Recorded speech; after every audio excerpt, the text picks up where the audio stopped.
Hey, welcome. I'm Christine, the Cosmic Doula in the Zen Wellness Space, my Lakou of intuitive well-being.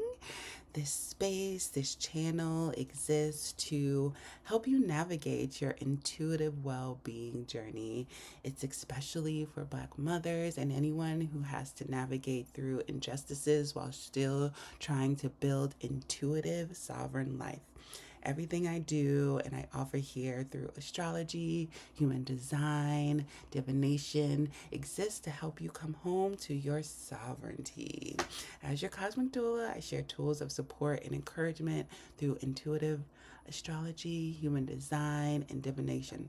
The intention for this particular reading is a message from the water spirits.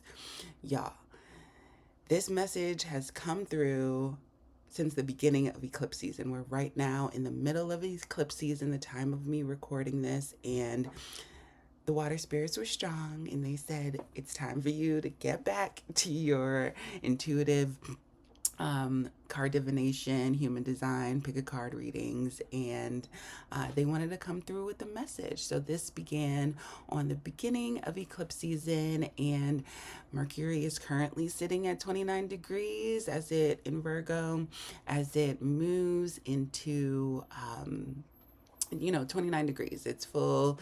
It's like the aneretic degree. I'm a Virgo moon and rising, Mercury, Gemini sun. Mercury rules me. So I feel like there's a message bubbling up through the intuitive waters. And we're in the middle of eclipse season, like I said. So there is a closing of a door. We're coming up on the lunar eclipse in Pisces. And another reason why tapping into this water medicine is super potent and super good. So there's a story that's been asking to be closed or be released for the past 2.5 years, for the past couple of weeks, and water is speaking the loudest right now. So this message is coming through at this exact moment, and it's so funny because even when I was going to record yesterday, but my intuition said no. So this feels like the perfect aligned moment as the sun is transiting through gate 59, which is the gate of intimacy and of bonding. And it's aligned 4-day, which is all about brotherhood and sisterhood.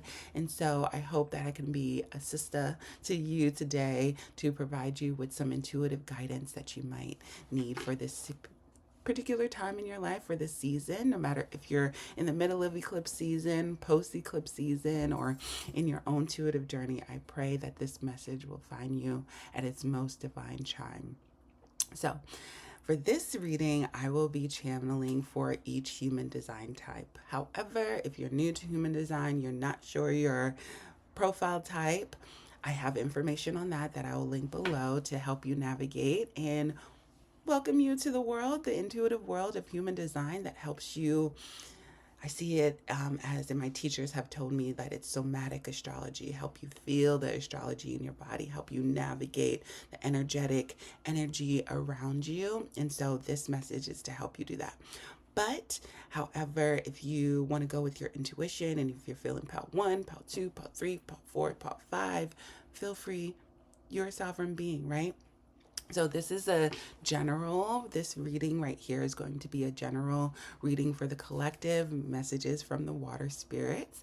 And the personal, I get a little bit more intimate in my Lakou, my intuitive well-being journey Substack.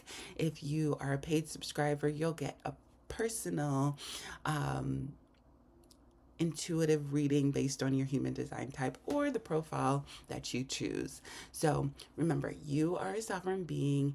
Choose. I'm not here to tell you what to do, what pile to choose. Choose the one that intuitively flows with you. If you're feeling the number 2 right now, pick that. If you are a manifesting generator, tap into that. If you are currently in a reflector human design cycle of your life right now, pick that. You are a sovereign being. And I hope and I pray that this message finds you well, and let's get into it. So I have a couple of cards. So grab your tea, grab your water. I think I'm going to sip some tea. So salute to you.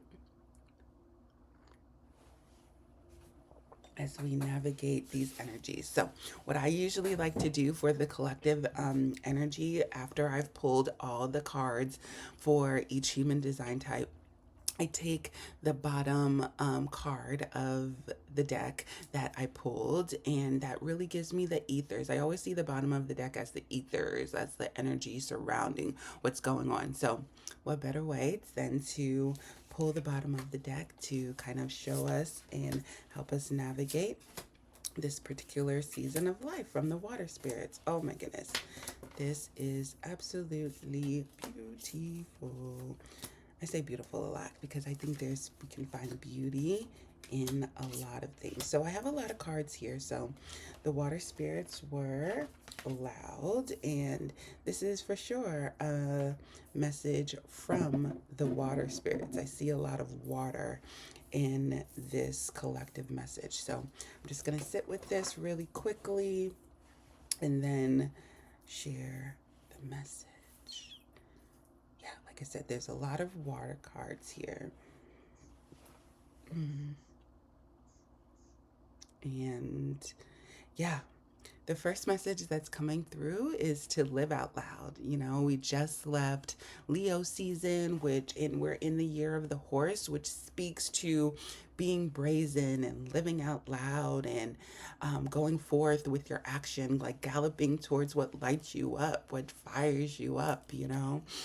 And so, after this maybe season of living out loud, I feel like there's something that needs to be nurtured, something that needs to be kind of taken care of and seasoned.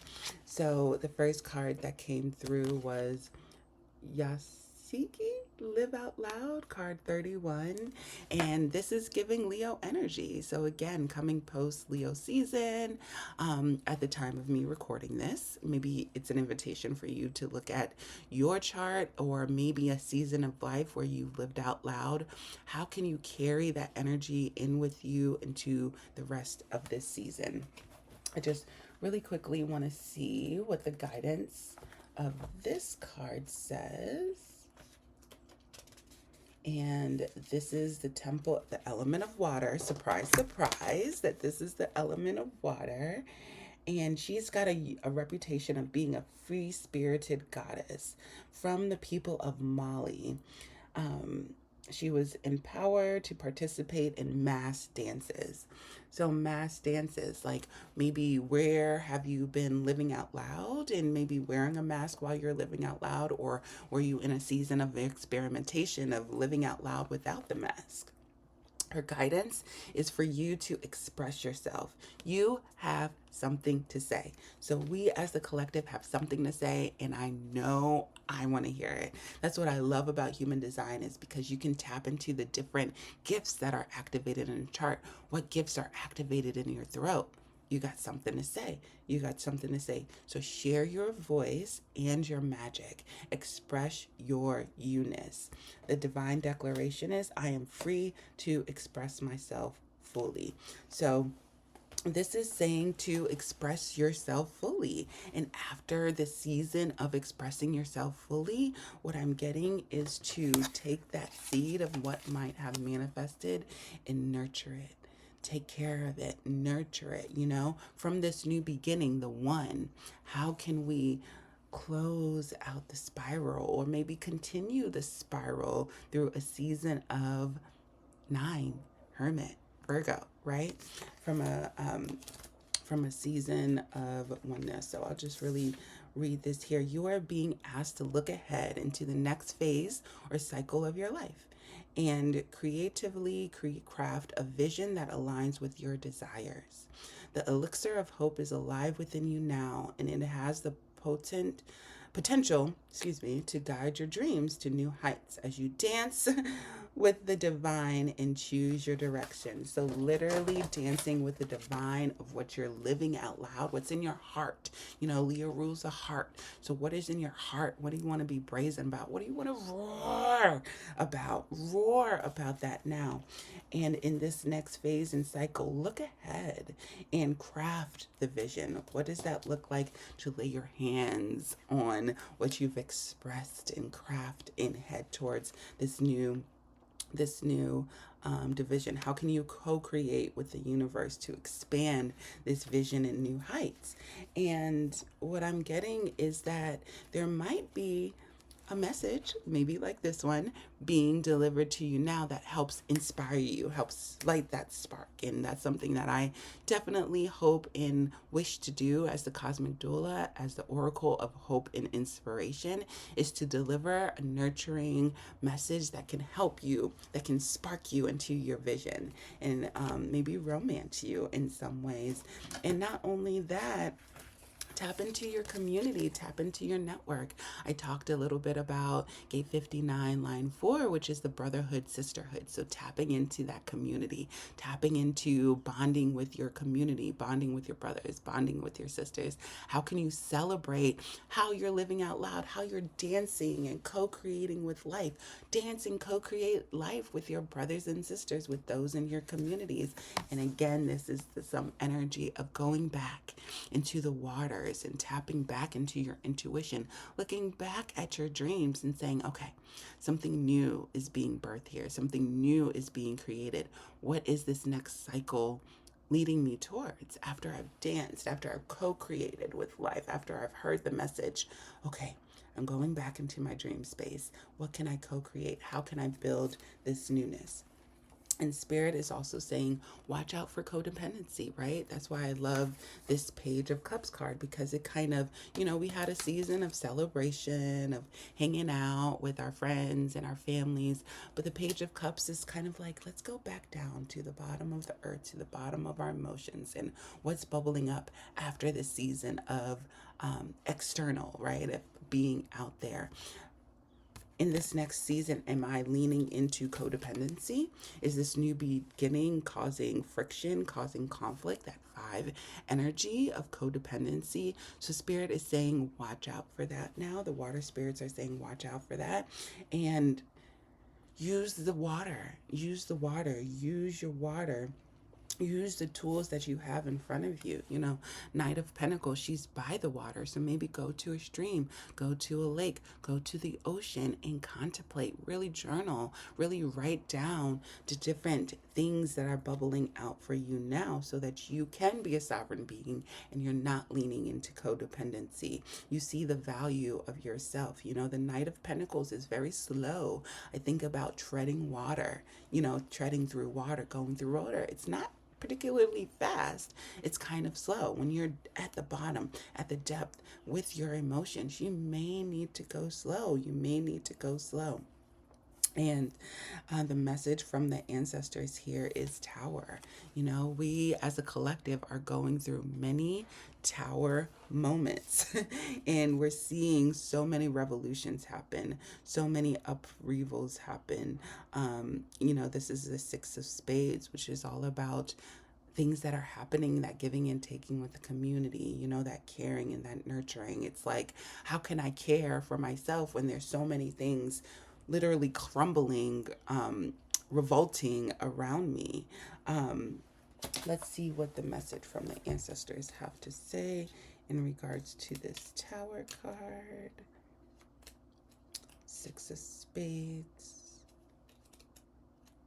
Revolution, air.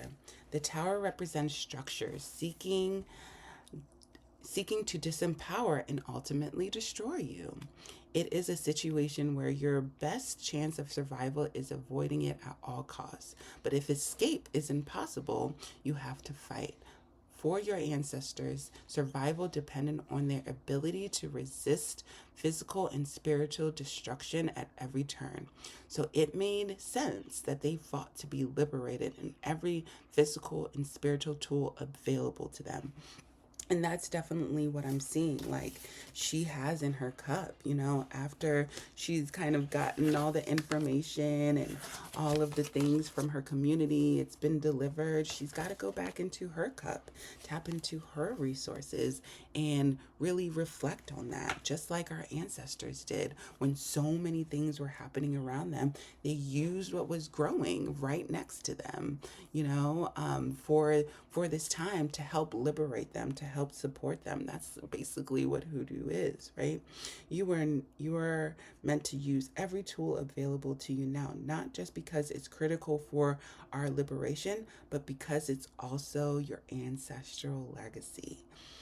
You owe it to your ancestors and to those who come after you. Stand in confidence of 7 generations back and 7 generations forward. Your ancestor work has started. Ancestor work has started. So not only can we stand strong in the confidence that the tools and the guidance that our ancestors gave us.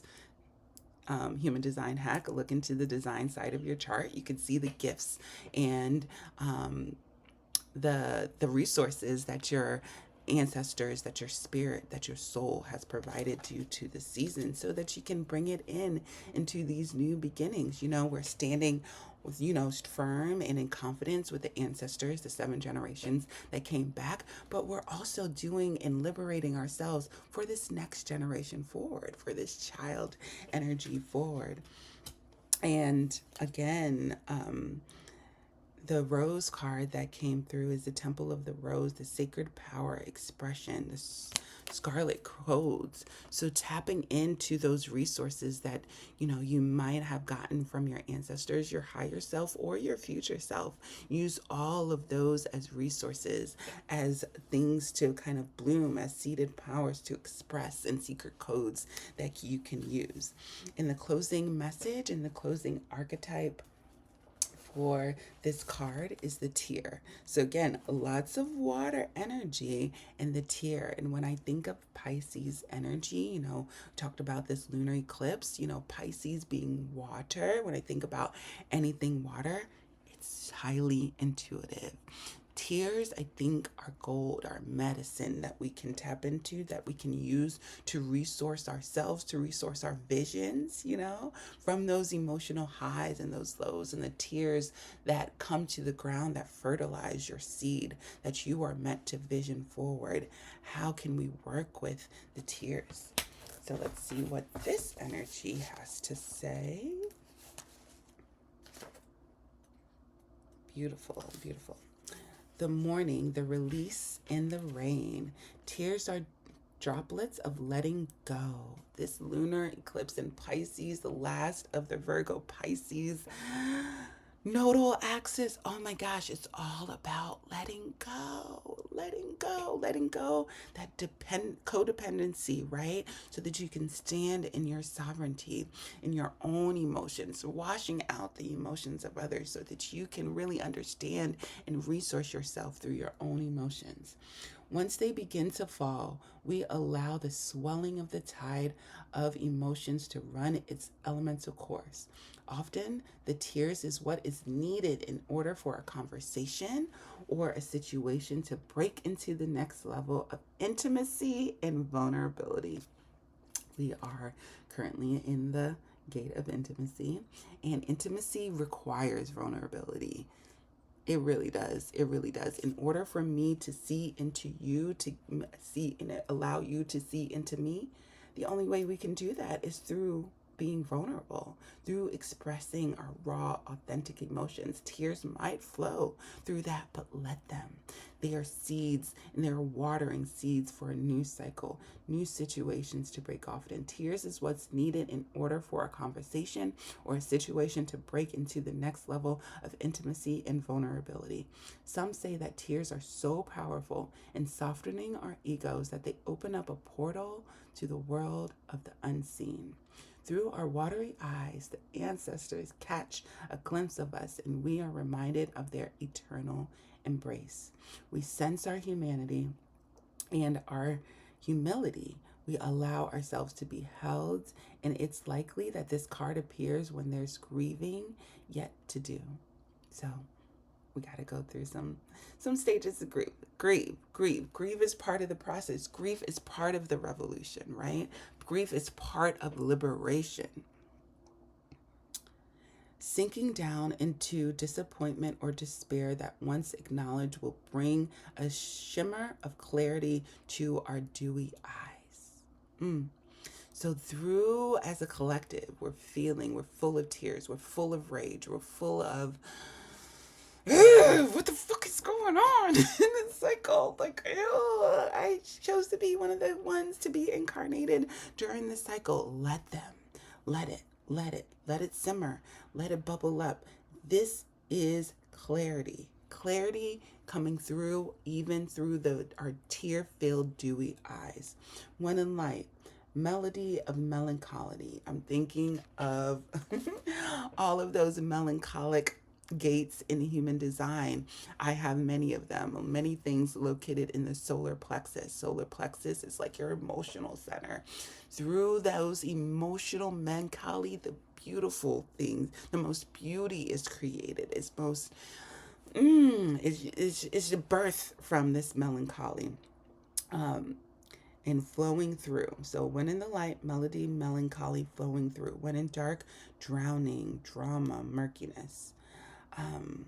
So yeah, I think the tear is a powerful and it's possible to be assumed in its water. Find supportive place to open up the floodgates. Yes, and that's what we were getting with these cards.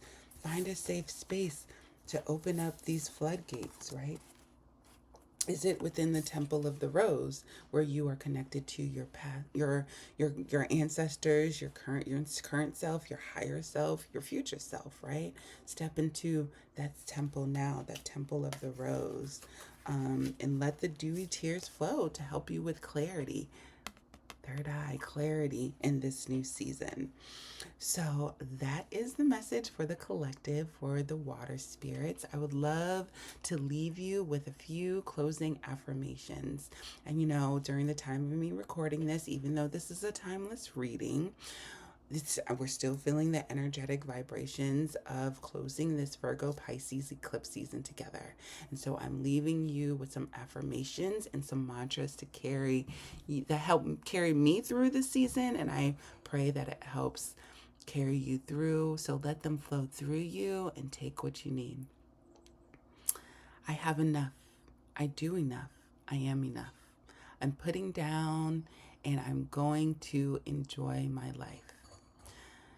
It is none of my business how liked, how accepted, or applauded my conditions to the world are. My only concern is to be true to my talents and that I answer the call and I answer to what calls me. I surrender to the process of becoming myself. I acknowledge what I am tethered to. I choose to connect to the deepest parts of myself. I clear out what keeps me tethered to my own story. I review who I am, engaging with and finding out what boundaries look like for me at this point in time of my life. I no longer give my power away by staying silent. Sometimes alignment is just movement, and movement is just the first step. Sometimes you don't get to choose the right direction until you make the wrong one first. So leaving that perfection behind and heading towards flowing, heading towards letting your intuition lead, letting your emotions lead. That's scary, that's vulnerable, but that's how we get intimate, right? So I pray that this message was supportive for you. Again, if you want to dive into what your particular personal message says, feel free to join my Lakou, my intuitive wellness well-being journey on Substack, where I will go a little bit deeper. And I also have there, if you're curious, I mentioned a lot about bonding strategies and Gate 59. If you want to go get intimate with Gate 59 and what that's all about and learn your bonding strategy and human design based on your profile, check out that Substack article that I have. And yeah, if you want a reading with me, if you're curious your current human design cycle, or you just want to tap in some of those gifts that's activated in your voice because you have a story to tell. You need to live out loud and you have a story to tell. So if you need some encouragement, some activation, some empowerment to help you kind of navigate those gifts, book a human design reading with me. I would love to support you as your Cosmic Doula. And so that's it. I'll see you in your personal human design reading. If you enjoy this and you want more of me, feel free to subscribe to this channel. I'm mostly on Substack right now. And yeah, I'll catch y'all in the next time. Much love. Take deep care of yourself. Go to the ocean, go to the water, do a salt bath, do whatever you need to take care of your emotions and ride that emotional wave. Peace.